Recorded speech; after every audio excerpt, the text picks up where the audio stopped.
Assalamualaikum warahmatullahi wabarakatuh. Sampurasun mitra kaum dangu baraya kidagar spesial di mana bayayana wilujeng wengi wilujeng patepang dangu diserangaki nya anu saja neraskeun hanca dongeng anu katun dongeng anu judulna Kasarat. Pamirsa urang keur ke bagian anu ka 14 nya wengi ieu.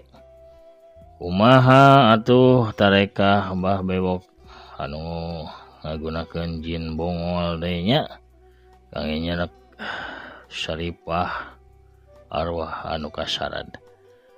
Pamirsa satecenaki bener dongeng mangga kangge nembean mancon nembean pisan ngadangukeun ulah asa-asanya ditoel we tombol subscribe-na diketek tombol loncengna supados naon cenaki supados aya notifikasi atau nepi beja kana HP-na sewang-sewangan upami akin raskeun hanca dongeng. Hatur nuhun kasadayana pura subscribe, like, komen, ugi share dongeng-dongeng akinya ka grup WA, Instagram, Telegram, Facebook sareng sajabina deui. Hatur nuhun pisan mugi-mugi sadayana aya dina ginanjar kawilujengan teu kirang sapapaosna sehat lahir sareng batin jemal mana gampil rezeki sareng tabi tina balai. Amin amin ya rabbal alamin. Pamirsa mugi-mugi wae sasarengan urang atuh tiasa janten pangreurah-reurahnya anggoni ngamumulai seni Sunda utamina seni dongeng Sunda. Supados seni dongeng Sunda teh tetep aya, tetep rame, tetep nanjeur, tetep waluya di negeri nyalira.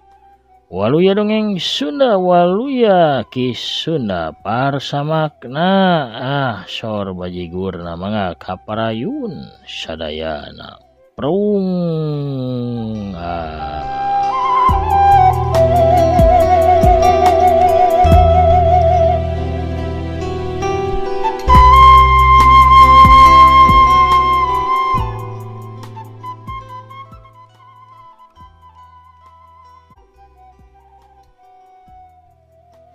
Jin bongol leungeun katuhuna rek newak awakna kuntilanak tapi nyi kunti ngablesat ka luhur.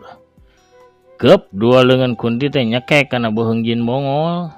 Gep leungeun kenca jin bongol newak awakna kunti. Tuluy kunti teh dibantingkeun ku jin bongol saterusna suku katuh si bongol teh anu jebrag rek nincak nyi kunti kawas tadi nincak ka pocong. Tapi kunti gancang hiber ngalayang ka langit imah. Si kunti saterusna nyirorot dua cakarna butbet kana sirahna jin bongol anu dugul. Jin bongol kalakah maju nyampeuk sirahna anu aya tandukan dina tarangna digadilkeun kana awakna kuntilanak. Wujreb.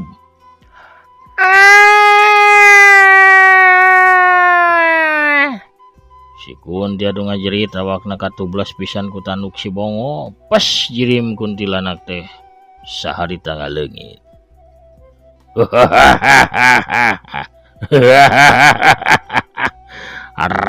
Hele modar sia kunti candil. Cek si bongol bari nulak cangkeng. Oh, coba hiap deh atuh arwah marakayangan teh. Ulah ngageroan jurig teu pada rugu kadulah. Beakeun waktu ye urang. Cek Bah Bewok ka si bongol. Siap bah. Wele. Tapi sanggan teu salah ngageroan coba sangaran eta arwah marakayangan teh atuh bah. Walon si bongol. Atuh rek nanyakeun mah tadi. Ngaranna teh Saripah.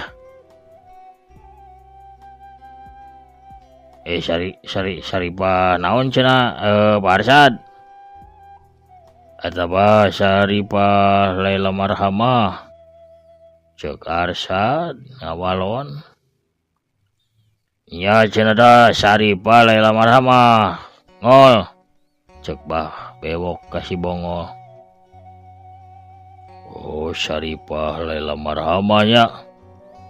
Oh, tama kumplit amun Saripah unggul loba teh aya tukang lotek, aya Saripah tukang comro, aya Saripah paraji, aya oge tukang awub. Sarwiti tamanya.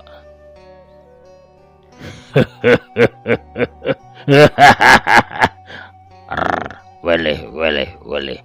Syaripah Laila marhamahnya. Bongol gancang ainya. Nya. Syaripah Laila marhamah cik kurang gupai sina datang. Jin bongol sidakep panonna diberemkeun. Telila seor angin ngagelebug nyeor mani tarik cungungung anjing babaung mani malawung kubra roket. Panto jeung janela ting raket koreak beuki ngelak dina luhur suhuneun imahna Arsad. Brak panto ngadak muka. Angin tarik ngagelebug nebak ka jero imah. Arsad jeung Dokter Heri ngacung labuh tina diukna. Sedangkan Mbah Bewok gancang malik karah panto. Gaya bag teh. Hiji jirim awewe bukna panjang riliaban make baju daster warna berem warna getih. Ngalayang asup ka jero imah Arsad. Jirim marakayangan Syaripah langsung narajang ka Mbah Bewok.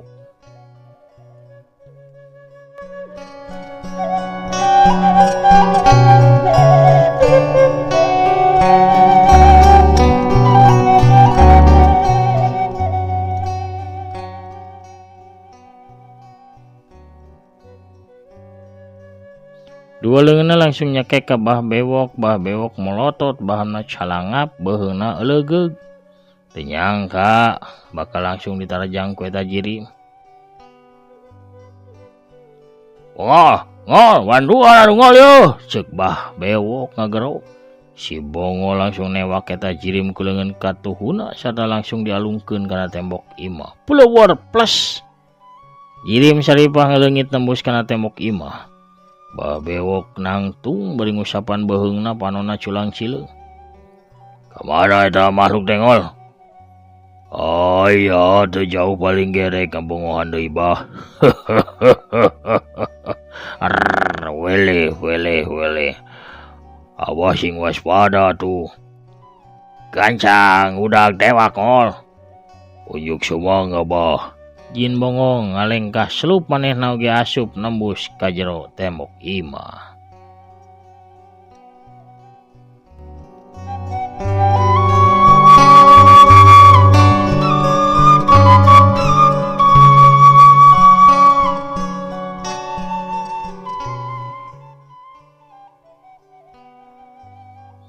Telila kadenge ku kabehan kawasora anu keur bukbek tarung. Imah karasa ingeung ririegan. Sora angin terus-terusan nyeor teureun-eureun sora anu nyikikik jeung gegerem kadenge sababaraha kali. Blug aya anu kaluar tina tembok tuluy tibanting kana ubin. Jirim Syaripah harita katempo deui nangkarak bengkang dina ubin. Dituturkeun ku Jin Bongol anu kaluar tina tembok imah ngajegah hareupeun arwah marakayanganna Syaripah Laila marhamah. Pamirsa sadayana ulah hilap ya dongeng dialpukahan ku afiliasi ti Shopee sareng Lazada. Kangge kanca wargi tepas Sunda oge kanca wargi Mancomania sareng kanca wargi Kidagar Official mangga. Biasa gulah galeuh ayeuna mah ngelangkungan dongeng-dongeng anu dipadar ku Aki nya klik salah sawios produk nu dipajang di dongeng atanapi di video dongeng palih ponjok kenca handap nya. Saparantos ngaklik mah pamirsa bakal lebet ka aplikasi Shopee atau napi Lazada eta mah saparantos lebet mah bebas pamirsanya bade gulah galeuh naon bes teu langkung sakahoyong pamirsa. Henteu diwajibkeun pusar peser produk nu aya atau nu tepi anu dipajang tapi bade meser mah mangga teu sawios-wios. Atur nuhun ka sadayana pamirsa nu parantos balanja oge gulah galeuh atanapi ngarojongnya kana ieu acara pamirsa oge baku balanjana pamirsa ngalangkungan produk nu dipajang di dongeng Aki sami sareng ngabantos kana kamajengan ieu channel. Hatur nuhun urang keur ieu dongengna.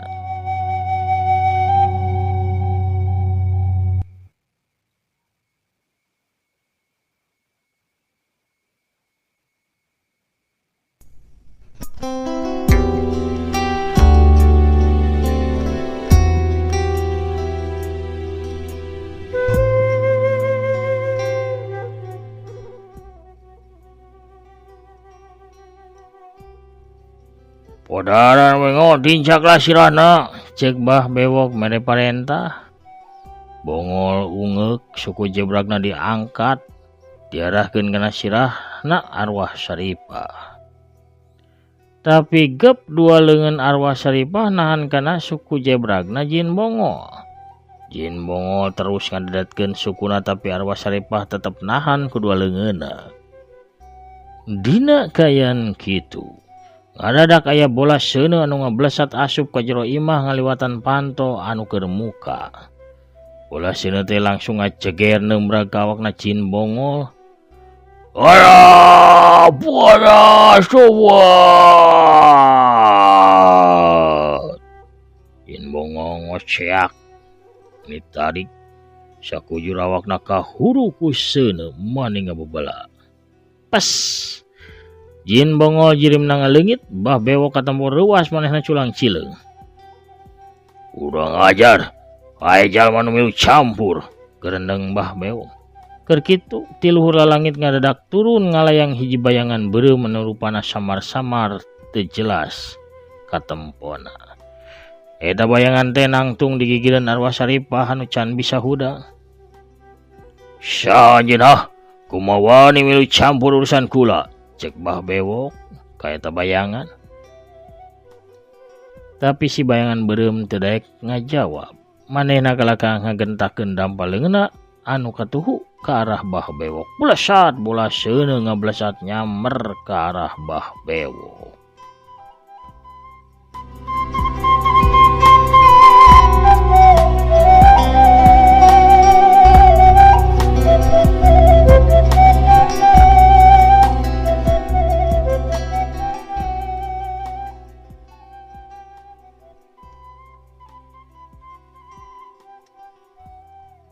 Bah Bewok rikat ngagerakeun leungeun katuhuna tes pes bola seuneu parem di tengah jalan.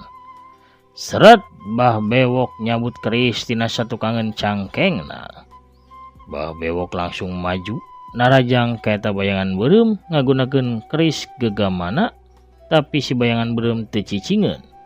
Manehna ngablesat ka kencaeun Bah Bewok bari langsung nejeh cangkengna Bah Bewok. Atuh hiuk cedak Bah Bewok labuhnya gigir. Tapi gancang hudang deui biwirna kunyam mempatkeun ajianana. Congo keris diarahkeun ka si bayangan beureum barasat aya sinar biru. Anu ngabarasat tina congo keris kawas gelap anu nyamber ka arah si bayangan beureum.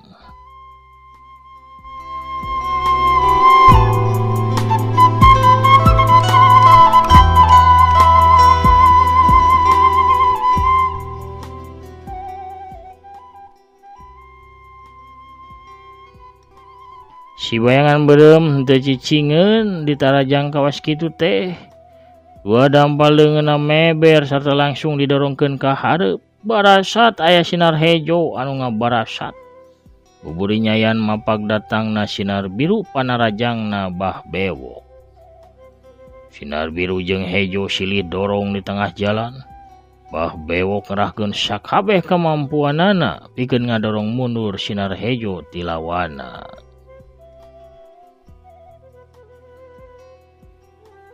Tapi keur kitu gep tiara tukang. Arwah Saripah nyekek kana beuheungna Bah Bewok. Atuh puguh we. Bah Bewok jadi molotot, buncelik sarta calangap bahamna.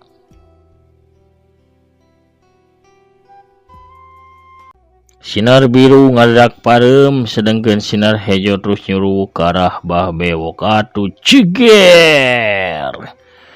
Bah Bewok awakna macleng blug. Nubruk kana tembok tuluy ngolosot kana ubin. Bah Bewok saharita ngajehjer bari tina bahamna ngabulaeh getih kental. Saterusna Bah Bewok teh teu usik deui.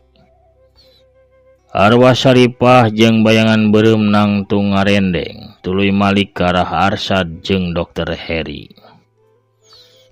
Bayangan beureum nunjuk ka arah Arsad. Arwah Saripah ngageleyeung lalaunan nuju ka arah Arsad. Tapi keur kitu ngadadak kadenge sora kongkorongokna hayam jago. Nandakeun waktu geus nincak kana Janari. Arwah Saripah ngarandeg tuluy malik kabayangan beureum. Blesat dua nana teh langsung ngablesat hiber nembus lalangit imah. Arsad dari tangareret ke arah jam dingding nu aya di rohangan tamu. Jarum jam nunjuk ke arah angka 4 artina harita geus rek wanci subuh.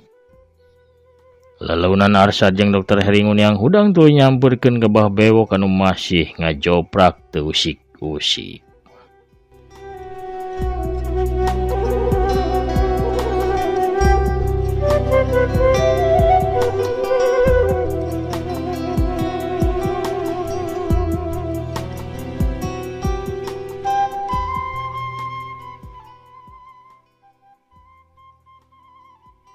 Dokter Heri mariksa leungeun bah bewok tuluy mariksa napas jeung dadana.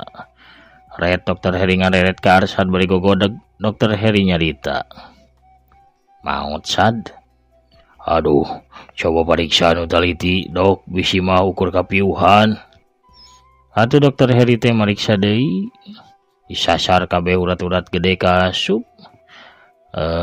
Urat nadi nu aya dina beuheung. Kabeh dipariksa nu kaliwat ku Dokter Heri. Tuluy Dokter Heri gogodeg deui. Teu katulung nganti wasad bah bewok geus maot.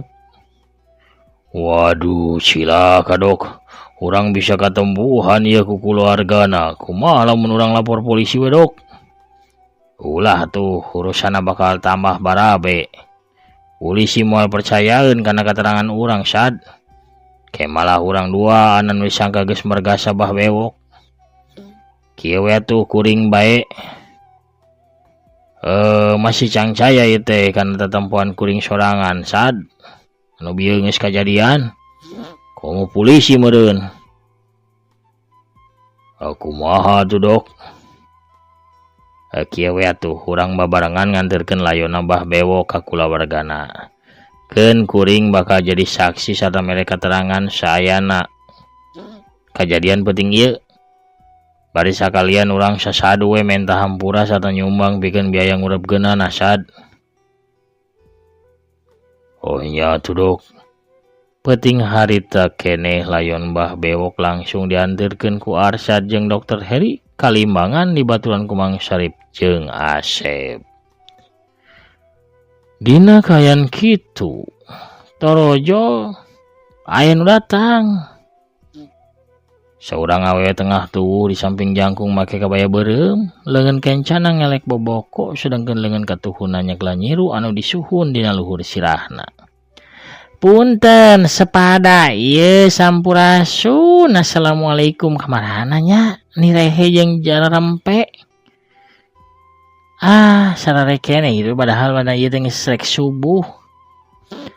Ieu kanggo sarapan mumuluk. Pak Arsad ka mana? Biasana aya Pak Dokter Heri ieu.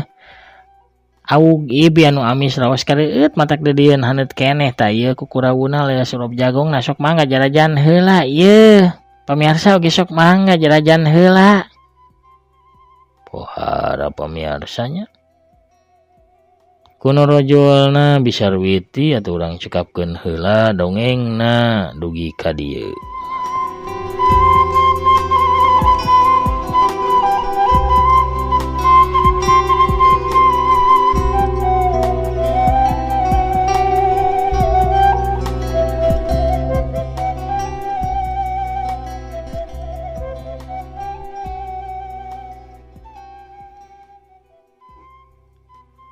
Lalakon kasarat bagian ke-14 cag pamirsa urang teudeun heula dihandeuleum sieum geusan sampeureun. Urang tunda heula dihanjuang siang geusan alaeun urang sampeur deui ke bagian anu salajengna pamirsa sadayana hatur nuhun kasadayanan parantos satia manco satia ngadangukeun. Oge satia ngarojong kana dongeng-dongeng aki hatur nuhun pisan. Salam baktos kasadayana di mana bae ayana kumah kasadaya pamirsa nya anu tos hadir anu tos ngadangukeun siaran dongeng aki. Mugi-mugi sadayana aya dina kawilujengan, aya dina kawalujaan, aya dina kabarokahan. Amin ya robbal alamin. Pemirsa sadayana, panginten sakitu heula padaran kasyarat bagian ke-14 urang sambung deui ke enjing ka bagian ke-15. Kumaha terasan ieu lalakon antosan bae. Ayeuna mah hakina amit pungkur heula. Assalamualaikum warahmatullahi wabarakatuh. Permios cagah hanca.